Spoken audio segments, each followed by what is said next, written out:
The target, this is called the list, by the way. The target was soberly dressed in white shirt and light khaki trousers, as might suit an armourer.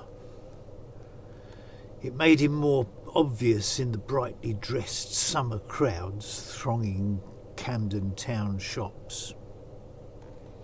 The coordinator checked his men. There were 4, including himself, all perfectly positioned.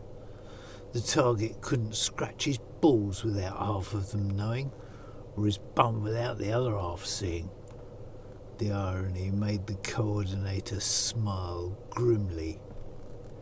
Now, when one man could have coped, there were 4 of them. As soon as he made his move and collected his list, they'd have to split. 2 with the target, 2 with the messenger, in case he led them to something.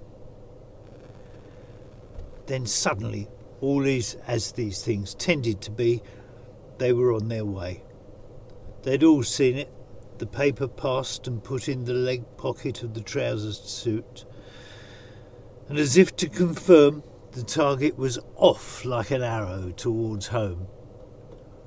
They'd tracked and followed him for months as he acquired his material. They'd been cautious, near his sources, planning for the future, away from them. He'd always been like this. The coordinator was sure he didn't know he was under observation. They wanted that list. This man was the armourer. Those on the list were the troops he was to arm. That fanatical terrorist stuff was another thing that brought the grim smile to the coordinator's face at times. They were all foot soldiers. That was propaganda. Having the list would let him take out a platoon that had penetrated his front line. That was important. Important enough for them to have held back for months, but soon, very soon. They waited 1.5 minutes before simultaneously taking the door down and going in through the windows. Someone had developed a theory that dictated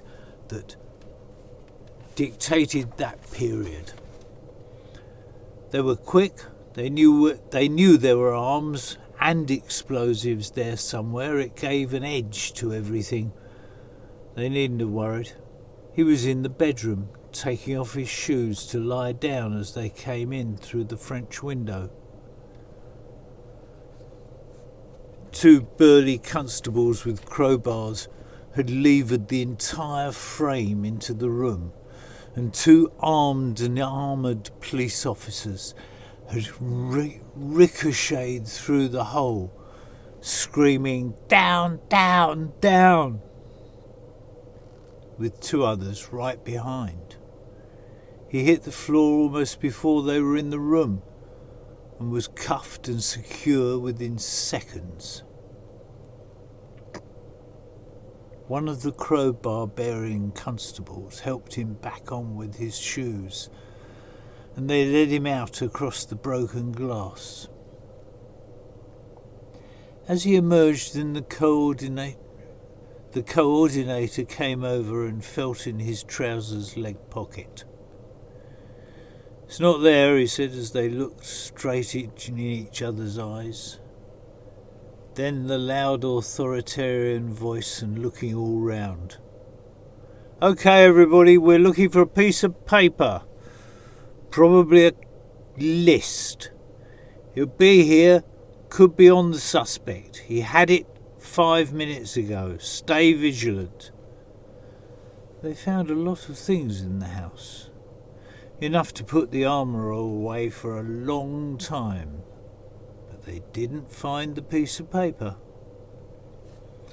Back at the station, they took his shoes and belt at the main desk and made him walk to the cell in his socks on the cold concrete floor, holding his trousers up. It degrades them a little and prepares them for the next stage, making them strip and squat. Then a constable shone a torch up his arse and behind his bollocks as his sergeant watched in the doorway. It gave him a thorough idea of who was in charge at this point, without the need for violence, as the sergeant observed to the constable, leaving unsaid what happens when need arises. Luckily for the armourer, the coordinator played by the rules. He'd seen what happened to the hated when governments fell, and he'd seen enough governments fall to have no faith in the permanence of anything. In the nice guy, nasty guy scenario, the coordinator always played the nice guy role, and that suited the sergeant. They never found the paper. They concluded he must have destroyed it, and theorised that it only contained one name, the platoon sergeant, which he'd memorised. The coordinator didn't even smile grimly for a while, but the evidence was enough to send the armourer down for long, and it satisfied even the coordinator, who moved on to the next skirmish. It was years later. Even with the truce and early release programme, before the armourer came into the discharge unit, people put on weight after years with no real exercise. He put on the clothing the prison service provided, put his own in a plastic bag, slipped on his shoes and socks, signed his papers and took his leave. The experience had made him cautious.